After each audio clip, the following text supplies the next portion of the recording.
देखें, कुछ दिनों से आप देख रहे होंगे कि बिजली चोरों के खिलाफ एफआईआर्स काटी जा रही हैं, जो कि डोमेस्टिक कंज्यूमर्स हैं या कमर्शियल कंज्यूमर्स हैं, उनके खिलाफ एफआईआर्स काटी जा रही हैं।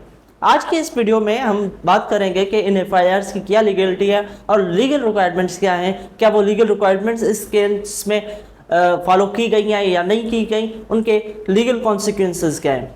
मैं हूँ ज़ोहैब जमाली और आप देख रहे हैं ज़रिए लीगल। चलिए स्टार्ट करते हैं। देखें, ये जो बिजली चोरी के ऑफेंसेस हैं, ये ताज़ीरात पाकिस्तान पेनल कोड में 2016 में एक अमेंडमेंट आई थी, जिसके ज़रिए इंक्लूड किए गए हैं। अब इनकी लीगल रिक्वायरमेंट ये है कि इन केस में एफआईआर नहीं हो सकती। 462 को जब आप पढ़ेंगे तो उसमें ये क्लियरली लिखा हुआ है कि इसमें क्या हो सकता है कि एक ऑफिसर जो कि एटलीस्ट 17 ग्रेड का हो, वो या तो डिस्ट्रीब्यूशन कंपनी का हो, फॉर सपोज हेस्को का, पेप्को का, सेप्को का, जो भी कंपनीज है उनका मेंबर हो, गवर्नमेंट का मुलाजिम हो, वो कंप्लेन फाइल करेगा, जिसके तहत जो बिजली चोर है उनके खिलाफ कार्रवाई होगी और कोर्ट कॉग्निजेंस लेगी।